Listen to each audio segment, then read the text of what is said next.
In my last video, the hot topic of that time was the Lakers winning the in-season tournament. So I used that opportunity to kind of talk about what I thought about the Lakers roster, championship aspirations, and how important I thought that in-season tournament win was. Now, the hot topic of today would be the news that Draymond Green has been suspended indefinitely for trying to do a Donkey Kong down B on Nurkic. Now, it's clear that the league is trying to send Draymond a message because this would be his third ejection of the year for fighting. And it's clear that he doesn't really learn from missing time off, considering how much time he's missed in his career for things like this. And I do expect for Draymond to comply with the mandatory counseling that the NBA is forcing him to do. But at the same time, I also expect for the NBA to be giving him a very short leash when he comes off of this suspension.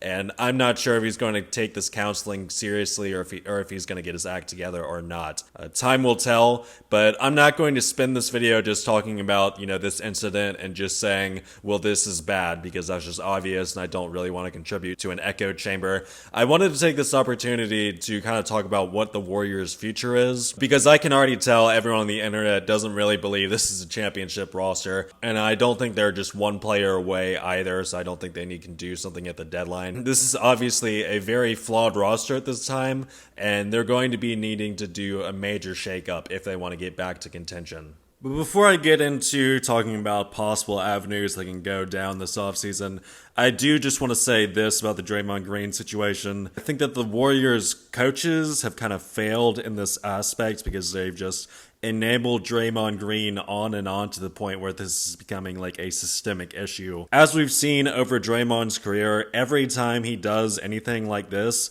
Steve Kerr has little to no accountability for it. For example, his press conference after this game, he said that he didn't really know what happened because he didn't see the replay. He said the same thing when Draymond stomped on Sabonis as well. And there's just been very little accountability for Draymond, with his antics over the years. And I have to say that's a failure of Steve Kerr for just enabling it, because it's gone to this point where it's pretty much gone dire. So going forward after the suspension, I do think that the Warriors need to keep things strict in-house and stop enabling Draymond, because if they want to keep Draymond in the future, they don't need him doing this and getting suspended in playoff games and things like that and just hurting the team, because Draymond has been very helpful to the Warriors over the past 10 years. They've noted that. He's been their defensive anchor. He's been one of their best players, but at the same time, he's done things like, be partially responsible for KD leaving and also being responsible for Jordan Poole falling off at the Warriors right after they paid him big money. So even if they make some genius moves that brings them back into contention status, it may not even matter if Draymond, does his thing and scares off key championship pieces like he's done twice so far in the past. But aside from that, before I get into kind of talking about what are the things they could do this offseason, I want to talk about the failures of the past offseason and how they've kind of found themselves in this situation, because I made a video about this, and I said that their window officially closed due to this offseason because they didn't address the real problems with their roster. Starting off with the Jordan Poole trade, they were only able to get Chris Paul out of this. And I saw a lot of people this offseason kind of hyping this up, like Chris Paul was going to instantly put them back in a contention status because he was going to help lead their bench unit and help with the non-Curry minutes. And while this was a major problem last year, I just didn't see Chris Paul being some total difference maker for the Warriors because their problems were bigger than just their bench. I know people are just now talking about Klay being washed for some reason, but in last offseason, I was already talking about the state of Klay's play was very alarming based off of his playoffs last year. His true shooting percentage was only 52.5%. He wasn't playing very good defense, and he was being very inconsistent at that. So I was already saying that Klay was kind of trending to almost being a bench player at this point. And as for Draymond, antics aside, his play was also very detrimental in the Lakers series because the Lakers were able to just put AD on Draymond. And because Draymond doesn't really have any shot creation hardly anymore, and he can't hit an outside shot either, AD was able to just camp in the paint for the entire series, and it made it impossible for the Warriors to score within 3 feet of the rim. And this was already a bit of a problem when they beat the Celtics in the finals, but they were able to overcome that because Jordan Poole was actually playing with engagement, Andrew Wiggins was playing better then, and Klay was playing better then. Now, 2 years later, the only person still playing on that level from that championship squad is Steph Curry. So while I did say in that offseason video that I did think that their window closed as a result of their moves, I didn't really grill them for this because I felt like they were in a near impossible situation. I mean, their longtime GM Bob Myers jumped ship, as Charles Barkley has said. And after he jumped ship, they weren't able to really do anything because they were in a bad situation. And just looking at their roster, it just didn't feel like they were going to be able to change much. Starting with Steph, obviously Steph is the person they're trying to build around. Clay was not really tradable because he was making a max, but not even playing at an all-star level. Draymond's not really tradable because he's too essential to their defense, and he probably doesn't have that good of trade value anyway. Jordan Poole was not very tradable because they had just paid him big money, and he had a very bad year. And it was obvious that Jordan Poole wanted to get the hell out of Golden State anyway, so it's not like the Warriors had any type of trade leverage in their trade talks. So fast forwarding to the present day, I'm not really surprised with what's going on now. In fact, they kind of disappointed my expectations a little bit. I wasn't expecting for Draymond to be lashing out like this. I wasn't expecting for Clay to be this bad, but he may be in a slump and he may be able to get out of it. And I wasn't expecting for Wiggins to be this bad either, but he's had a really weird career arc, so I'm just going to leave that at that before getting any deeper in that. So getting back to what I was kind of saying at the beginning of this video, this roster is hopeless this season when it comes to trying and winning a championship. They don't even own their first round pick this year, so there's no point in trying to tank in the short term to try to contend next season.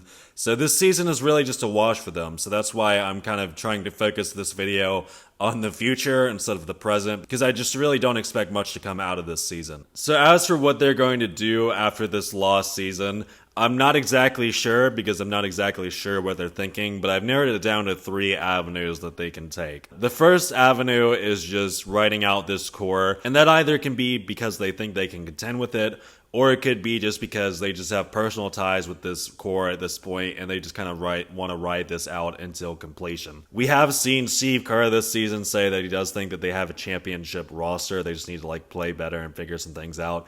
I don't think anyone outside the Warriors organization is going to agree with him there. And I'm not necessarily going to follow him for that because there's a lot of personal ties with this core and they've been doing this for so long that it's hard to admit that, the time has just come for them. So they may be thinking after this season that they can still contend if they just, mix up their bench or something, which I don't really agree with. Or maybe they just kind of want to ride into the sunset. Maybe Clay and Draymond just want to be Warriors for life along with Steph. And they already have all their first round picks after this season. So it's not like they're necessarily desperate to unload these players to get future first round picks. They can kind of just ride out this core and hopefully kind of transition into a new era while doing that. The second avenue they can take is trying to contend by making a lot of moves in the offseason to shake up the roster. And I think this is the most likely scenario. They have some interesting things going on after this season that's going to give them a lot of cap space. And they also have all their first round picks after this year. So they have a lot of assets they can trade if they want to make a push. So starting with Clay, his contract is expiring this year, and that can turn from a max to a very small contract. I'm not exactly sure what Clay is going to be commanding on the open market, but I imagine he's going to stay with the Warriors on a pretty team-friendly deal because I don't think he's going to be able to get much at his age and considering how fast he's declining. And Clay may have to turn into a bench player going forward, who knows. But I still think Clay is an NBA player. As for CP3, his contract is non-guaranteed next year. So that means he can be cut for basically for free and they can just get rid of $30 million next year. So getting off of these terrible Clay and CP3 contracts, they're going to be able to make room for a max player. They may have to get rid of a few other salaries, but their cap situation is not looking terrible next year. Now, looking at how this roster is constructed, it's clear that Steph is the cornerstone, and he's going to have 2 more years after this season, and after his contract's up, he's going to be 38, so really, if they want to make an all-in push right now, their window is 2 years after this season. They're also going to have to decide if they think that Draymond is their defensive cornerstone, and a lot of this is going to hinge on his behavior after the suspension as well, because I expect for the NBA to give him almost no breathing room after the suspension. So those are 2 cornerstones most likely. They're going to be able to get Clay's contract way down,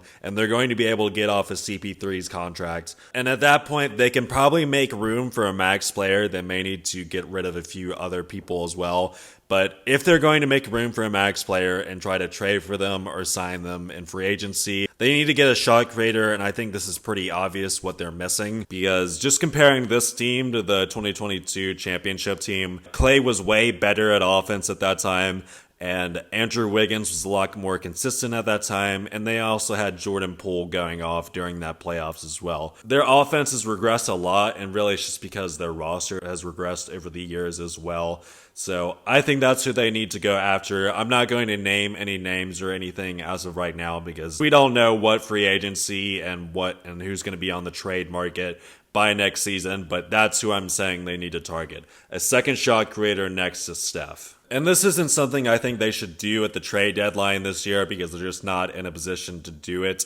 They don't have a lot of money to work with this season, and they're not going to be able to get off of these big contracts right now, because Chris Paul is very overpaid, Klay Thompson's very overpaid, and no one's going to be trading for Draymond right now with how he's acting. So I think they're just stuck this season, and they need to look towards next offseason to make some big moves and some big roster changes. As for that third avenue I alluded to, that would be blowing it up after this season, which would be crazy to think about, but I suppose Steph would have 2 more years on his contract, so he could get a haul of picks back. I'm not an expert on trade values, but that would certainly set them up better long term.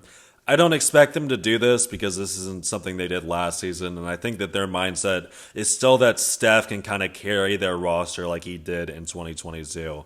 I think he can, I just think they need to give him a better roster. And this may also just come down to Steph, and if he thinks that he can still win a championship with the Warriors. Because I assume that Steph is very loyal to the Warriors, and I expect him to be a Warrior for life. But if things go really downhill and the front office isn't making the right moves, he may request a trade to ring chase. I think it's unlikely, but it's a possible scenario. The most likely scenario is that they're going to continue to try and continue with this core. And there's really 2 ways that this can go. They can keep lying to themselves on how good Clay and Draymond is and the rest of this roster is, and they can kind of keep making small tweaks to the roster like last season and just end up going nowhere.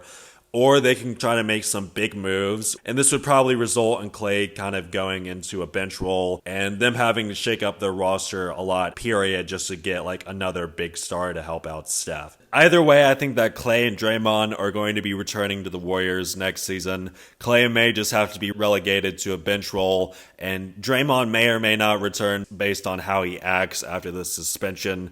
But I think they're going to continue writing out, this core, but it might not become their new championship core. And they may end up getting some new players or one really good player to put next to Steph.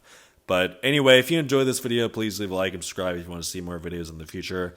Comment something if you have something to say. And thank y'all for watching. I guess I'll see y'all next time.